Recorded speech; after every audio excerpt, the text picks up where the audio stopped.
긴 연휴 설도 지나고 1월도 지났습니다.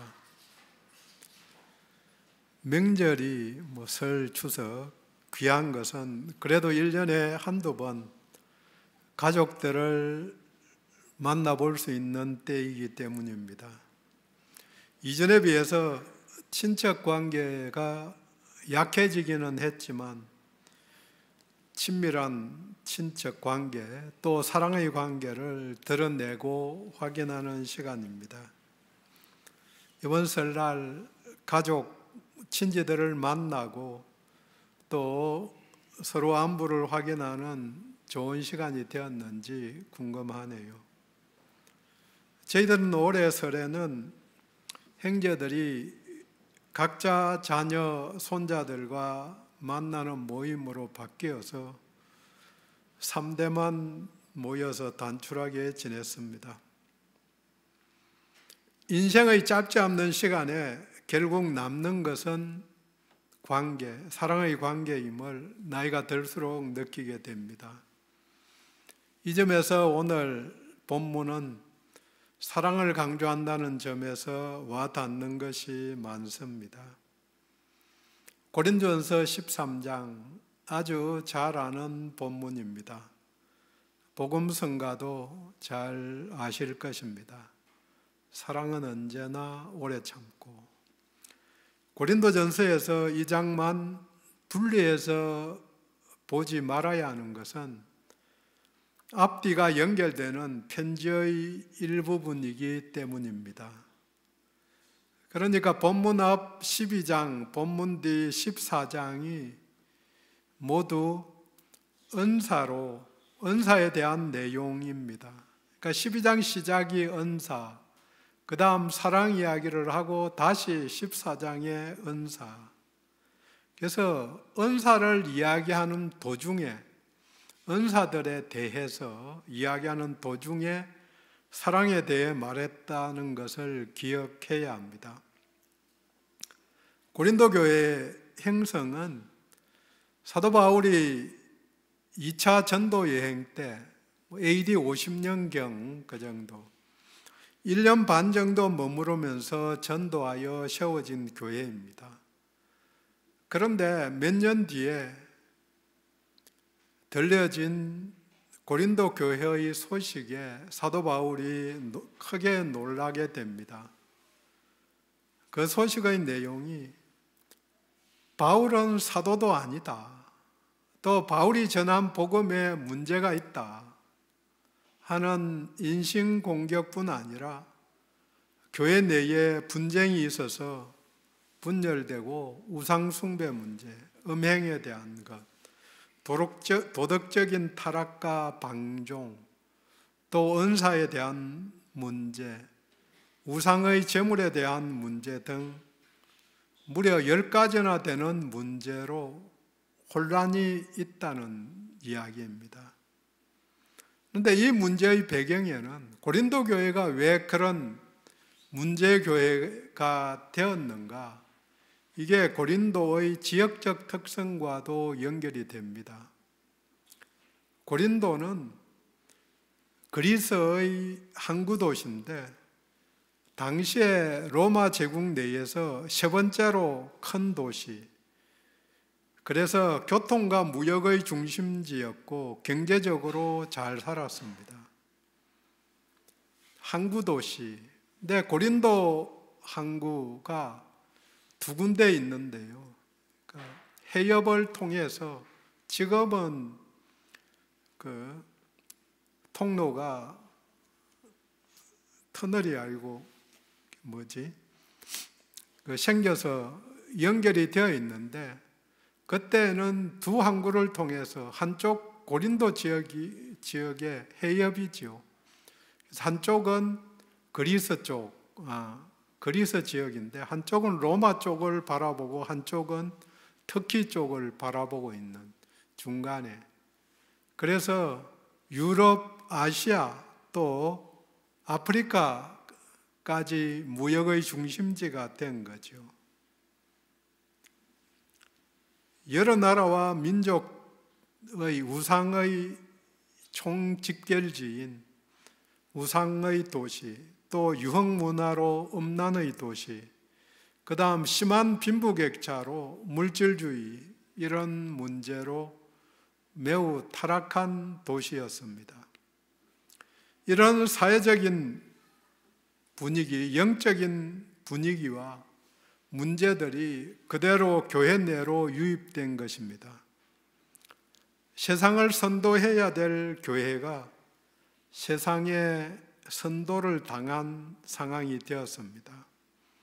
그래서 성도들은 은혜를 잊어버리고 또 거룩을 잃어버리고 세상과 동화되어서 세상 가치를 따라갑니다. 고린도 교회가 가진 이러한 문제들에 대한 해법으로 사도 바울이 기록한 편지가 고린도 전서입니다. 고린도 교회에 조금 전에 언급은 드렸지만 내에서 발생한 문제 중의 하나가 교회 내의 은사에 대한 것입니다. 예수를 믿어서 성령님의 은혜로 은사가 주어지는데 신자라면 이러한 신비한 은사적 체험이 있어야 한다고 성도들이 생각을 했습니다. 그러니까 특정한 은사가 있는 사람이 있고 은사가 없는 사람이 생기고 또 나아가 있는 사람은 없는 사람을 무시하게 되는 거죠. 성령님이 필요에 따라서 은사를 주셨는데 또 여러 가지 다양한 은사들이 있는데 자기가 받은 은사, 그 중에 방언의 은사가 더 귀하다 이렇게 주장하는 사람들이 있으니까 아니다. 내가 받은 예언의 은사가 더 중하지 뭐 의대에 나대느냐 이렇게 이야기하면서 서로 다툰 거죠. 성령의 은사에 대한 혼란, 교회 내에서 발생한 영적인 무질서가 문제였습니다. 그래서 바울은 본문 앞에 12장부터 성령의 은사에 대해 말하기 시작합니다. 12장 1절에 신령한 것에 대하여 알지 못하기를 원하지 않는다. 그렇게 말을 시작하면서 신령한 성령의 은사에 대하여 말합니다. 그리고는 8절 이하에서 성령으로 말미암아 받은 9가지 은사를 구체적으로 열거합니다. 거기에 나와 있는 은사는 9가지인데요. 지혜의 말씀, 지식의 말씀, 믿음, 병 고치는 은사, 능력을 행하는 것, 또 예언, 영들을 분별하는 것, 방언을 말하는 것, 방언을 통역하는 것. 이렇게 12장에는 9가지를 이야기하지만 성경 전체적으로는 은사에 대해서 한 30가지 정도 이야기를 합니다. 다 사도겠느냐, 다 선지자겠느냐, 뭐 사도 연사, 선지자 연사부터 시작해서 이런저런 은사들을 이야기합니다. 그리고 본문에서 읽은 사랑 이야기를 하고는 14장에서는 예언과 방언의 연사에 대해서 좀 더 깊이 있게 이야기를 합니다. 그러니까 오늘 함께 읽은 사랑을 은사와 연결된 사랑으로 읽어야 합니다.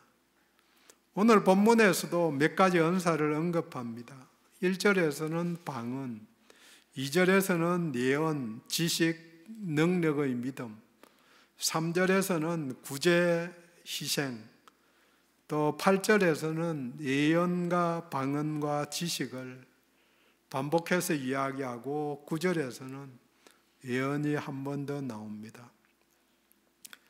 12장에서 은사에 대한 말을 하면서 끝인 31절의 시작을 너희는 더욱 큰 은사를 사모하라. 더 큰 은사, 은사에도 서열이 있다.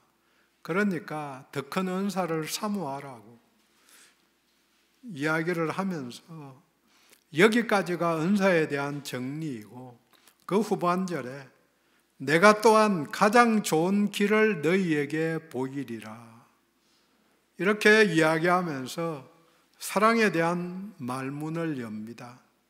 그래서 사랑은 은사가 아니고 가장 좋은 길이다.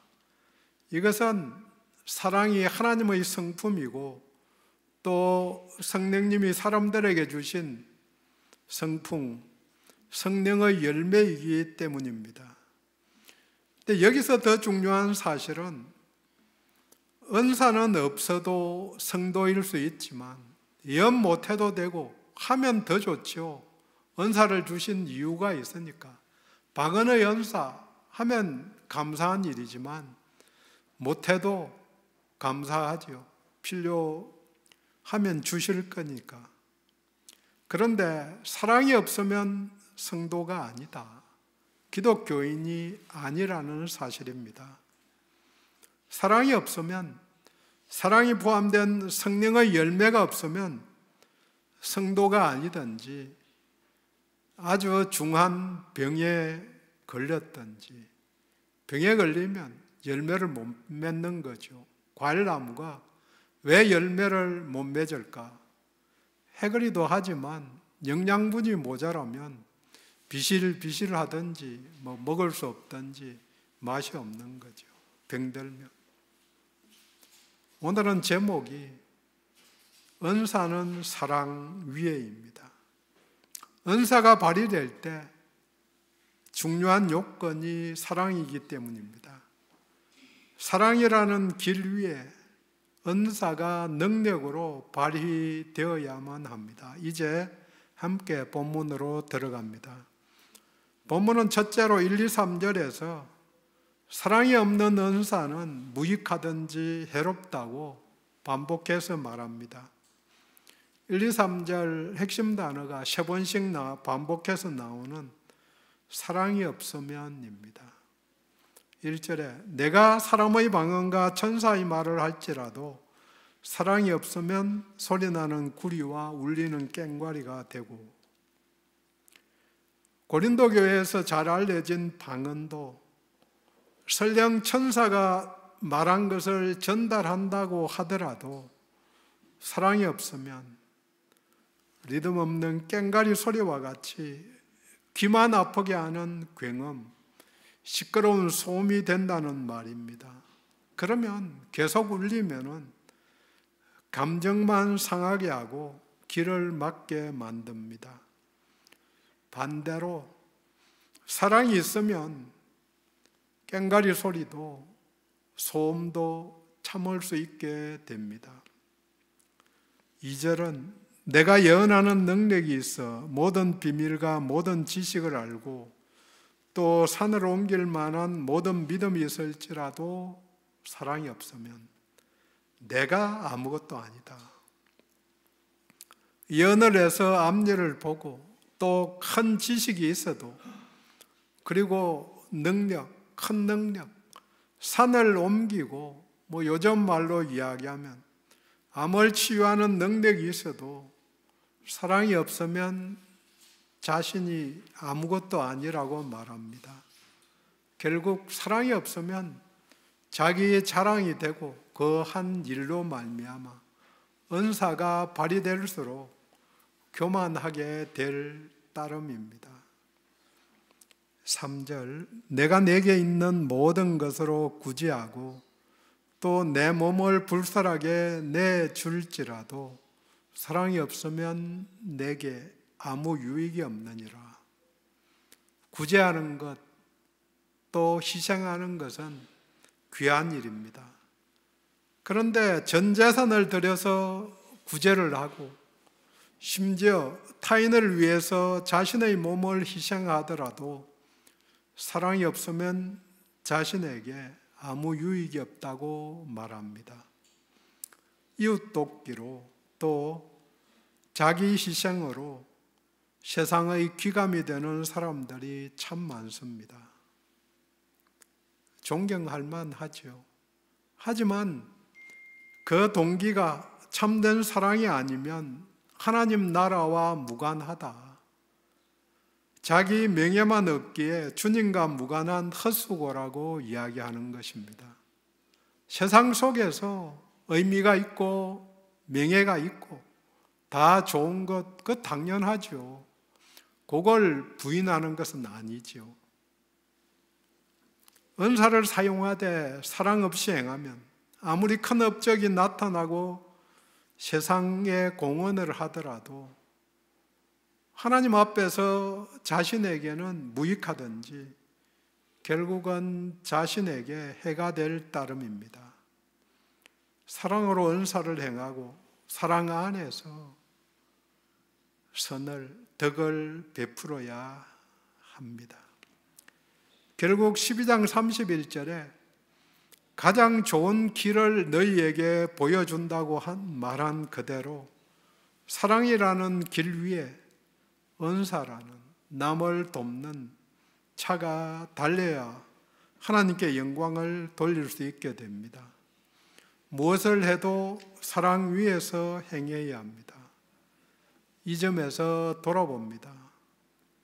예배 드리는 것, 헌금하는 것, 중보기도 하는 것, 다 귀하고 중요한 일입니다. 하지만 하나님을 사랑하기 때문에, 성도들을 사랑하기 때문에 하는가, 아니면 의무로 또 한 걸음 나아가 복받기 위해서 하는가. 봉사도 섬김도 나눔도 사랑이 없으면 무익하다고 본문은 이야기합니다. 또 본문은 두 번째로 4절에서 7절까지 해서 사랑의 특성 15개를 말해줍니다.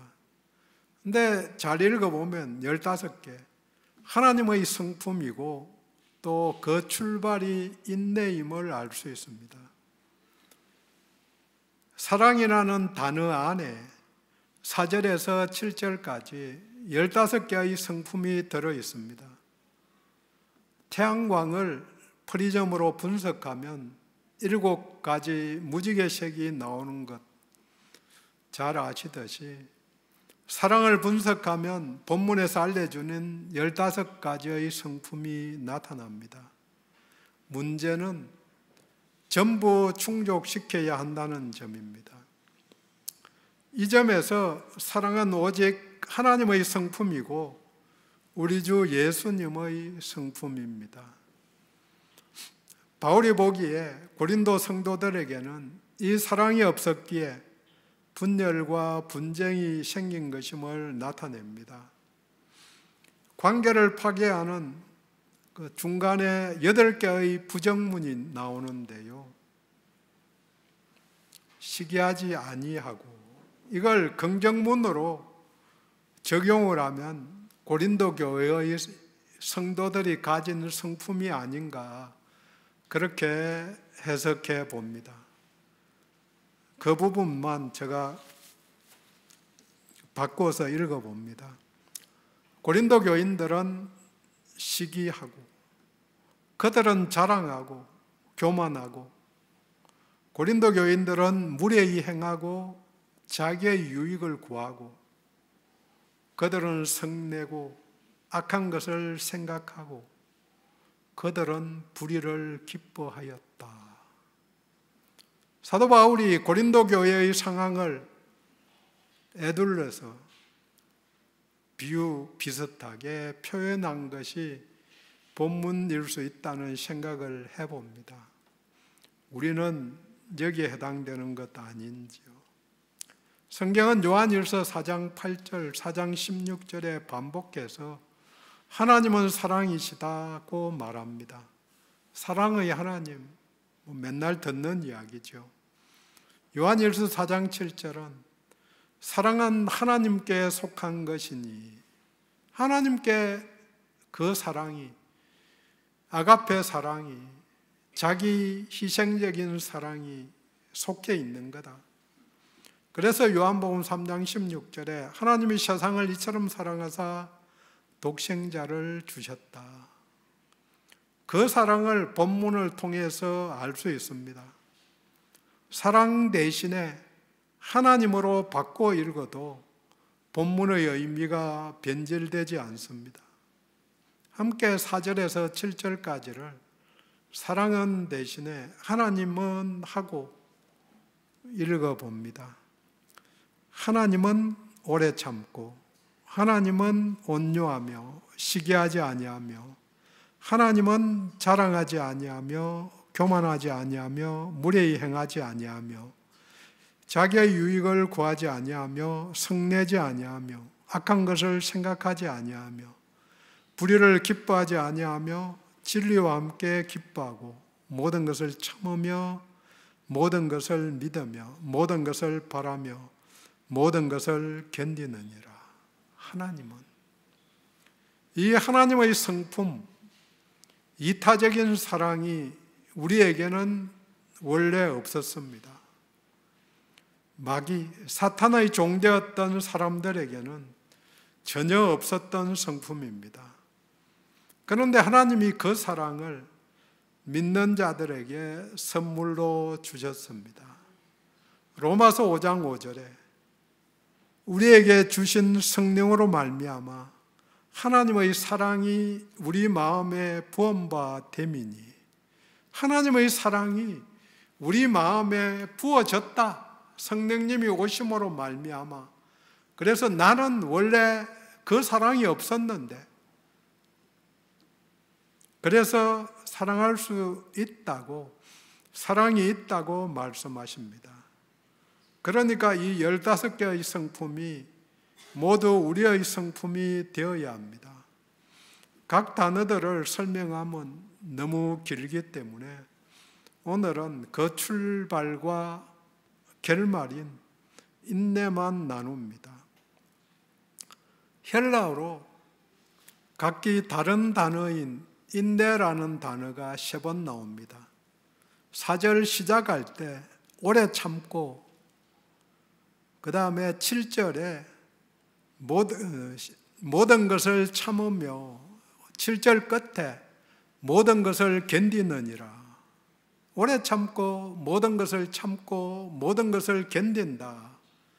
그런데 그냥 인내하는 것이 아니고 3개의 단어가 다 다른 단어를 써서 구별을 사도 바울은 했는데, 우리말로도 약간 다르게 번역은 했지만 정확하게 비슷비슷해서 어떻게 구별하면 될까?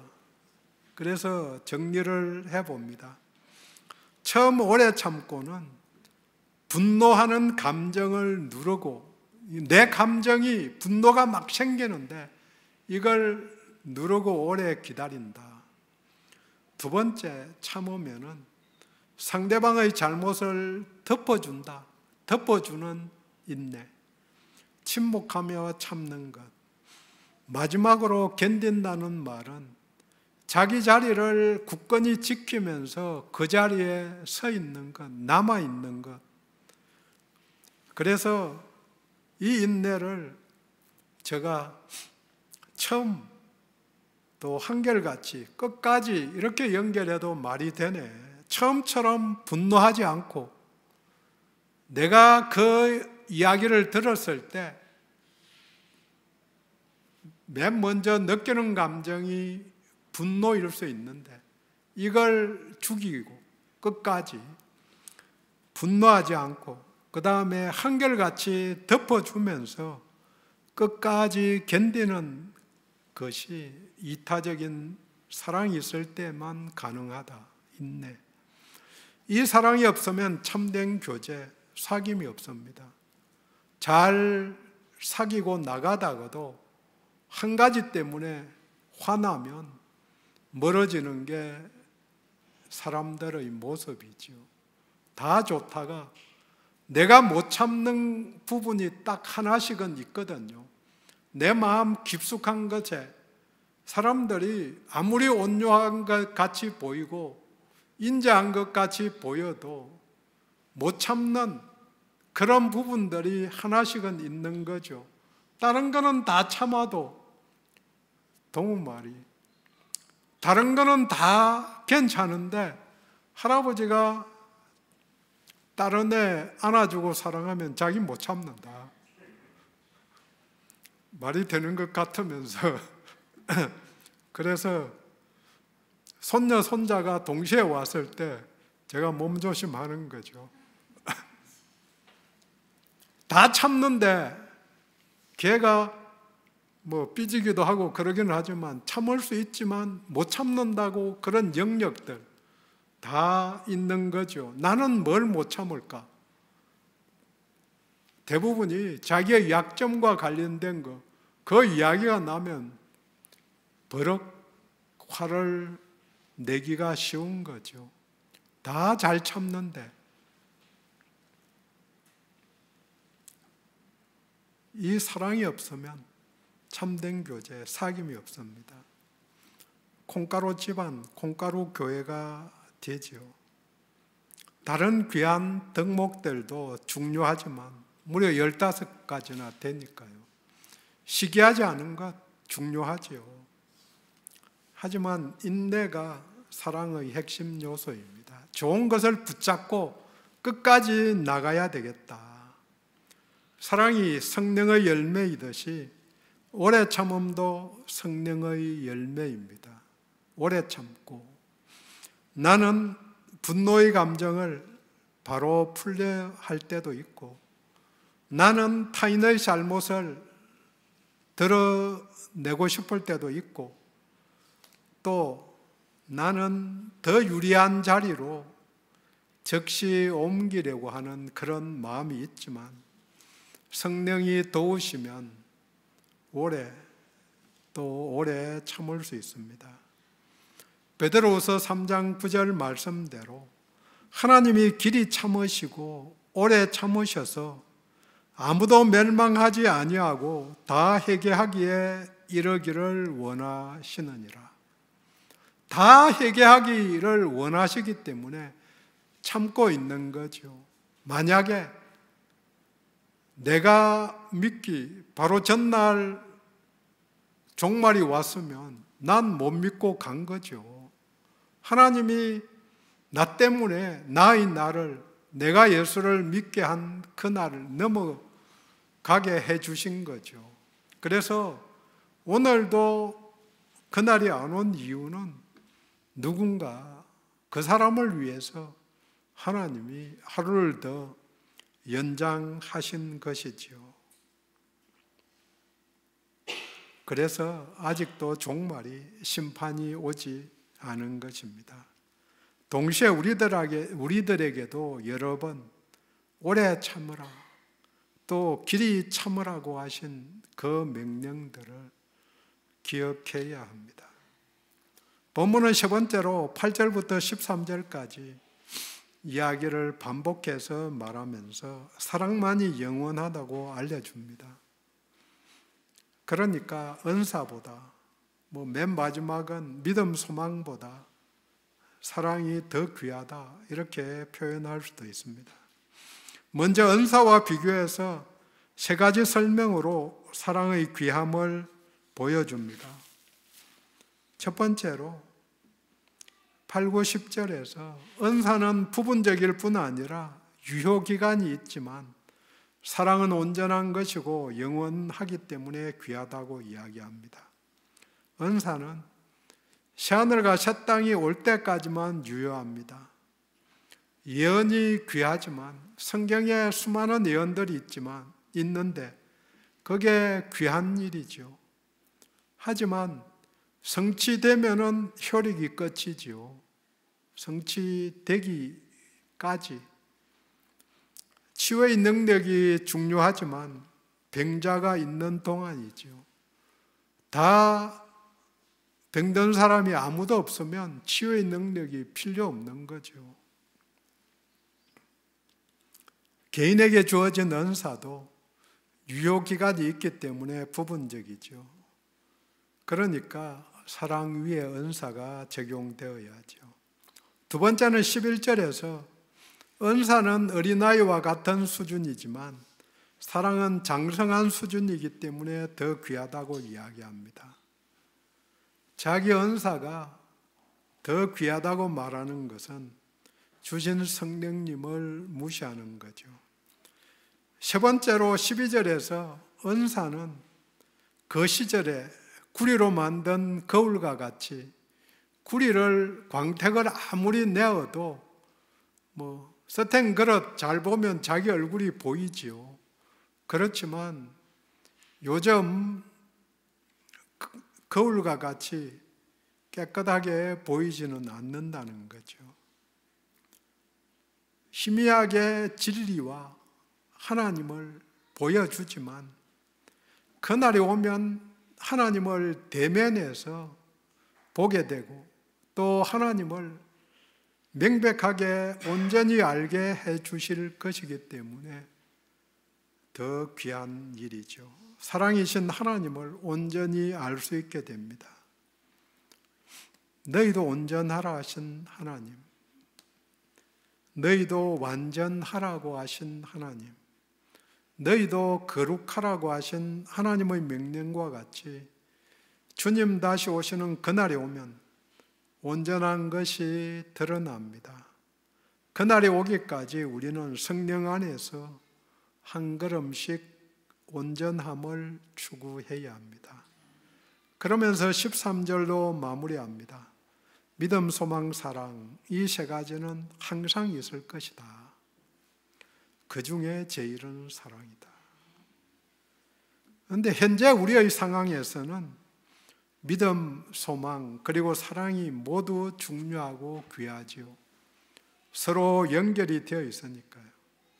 사랑이 존재하려면 믿음이 필요하고 사랑이 유지되려면 소망이 필요합니다. 중요성의 관점에서 볼 때 세 요소 모두가 동등하게 중요하다고 이야기합니다. 우리가 이 땅에 사는 동안에는 세 가지를 항상 동시에 추구해야 합니다.